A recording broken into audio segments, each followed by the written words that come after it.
Hey, how's it going, everybody? If you haven't seen my last video, I was talking about the difference between aimless filmmaking and assertive documentary filmmaking. See, aimless filmmaking is what I kind of see, which is kind of taught all across YouTube. It's get information about cameras and gear, and then just go shoot and hope for the best.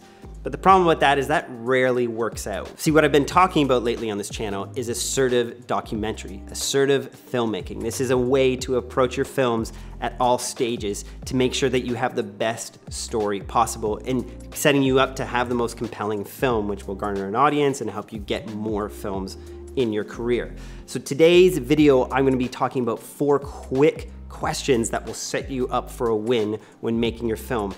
Everyone who's ever gonna shoot a film needs to know these questions. And what's sad is they're so rarely taught. They see so many people quit and leave their projects because there isn't a simple process outlined for them in creating that film. So in today's video, I wanna help clarify some of that confusion for you. And I wanna show you why assertive documentary filmmaking will get you quickly started and help you cut through some of the confusion and the frustration in making films. So number 1, the first question you need to ask before you ever start filming is this. Simply put, is your idea a topic or a story? My mentor in filmmaking used to drill this into me. He would get me to actually chant it. Do you have a topic or story? So what is a story? Because we always hear this, that good stories, you need to story first. It gets kind of lost. You're like, well, what is a story? The key to a story is that it has conflict. The person in your film wants something, and they're gonna need to go on a journey to get that.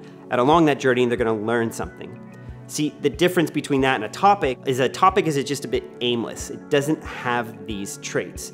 So let me make this more practical. In our film that we released in 2014, Transcend, which went on to go onto Netflix and was shown on ESPN, I had the chance to help edit it, and my creative partner, Michael Del Monte, he directed it. This film was successful because it was a story. It was about Wesley Career, who was a Boston Marathon runner who then tried to get elected in the Kenyan parliament as an independent candidate, which had never happened before.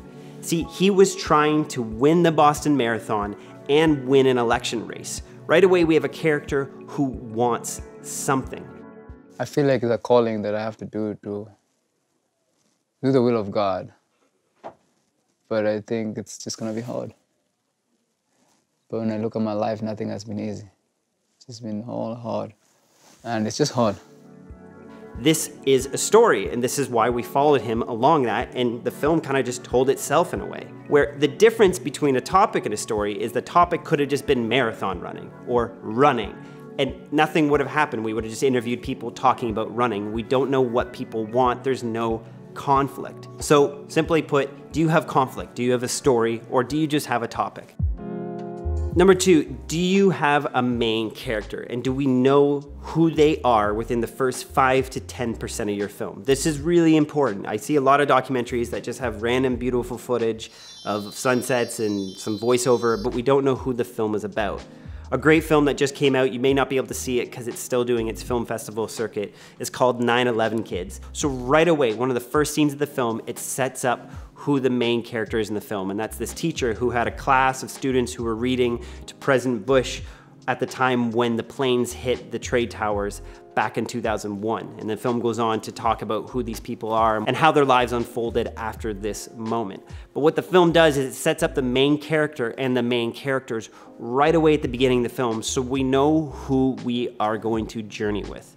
This is important. Do you have a main character, and do we know who they are within the first 5 to 10% of the film? Okay, number 3, and this is really important and often overlooked, is your characters need to want something. I'm gonna borrow a quote from Aaron Sorkin, which is, if you have a character in your film and they don't want something, they're not a character. What we mean by that is everyone in your films needs to want something, or they need to help your character achieve what they want. So ask yourself, is the person you've chosen to make your film about, do they want something? If yes, then is that clear in your film? If no, then you need to find out what they want. And if you can't find that out, then maybe you don't have a character and maybe you need to choose someone new. Now, the good thing about humans is that everyone wants something. So in your film, you can actually explore that. If you don't necessarily know what the person wants, or maybe they don't know what they want, your film can be exploring that. Right there, that's tension. Someone trying to find out what they want in their life. And the number 4 assertive documentary question is, can you show the journey of this character? Can you show the rise in tension in their life? Can you show them trying to discover what they want or trying to achieve what they want? Can you do this with old footage, if it's a past story that you're retelling, or if it's a fresh story, if it's actually happening? Do you have access to them? Can you get a camera in front of them to actually tell that story? If you can't, it's gonna be very difficult to create this film. And this is what professional filmmakers are asking themselves before they ever start off. Can I actually be at these key moments in this person's life and retell this, or be there to show it in the moment, to show them trying to achieve what they want? So simply put, can you show their journey? If you can't, you're not gonna have a film. Because again, as I said, a story is a journey. There's a conflict, there's a beginning, middle, and an end. See, you don't need to be an artist or even an experienced filmmaker to be able to answer these questions. You literally just need a checklist. You need to be writing them down right now and asking yourself as you approach your next film. You need to be brave and honest when you ask yourself these questions too, because sometimes you know the person that you're trying to tell the story about, sometimes they're even a family member, but you have to be brave and honest with yourself and admit, maybe this isn't the strongest story, maybe I need to take it a new direction, or maybe I need to find a new story altogether.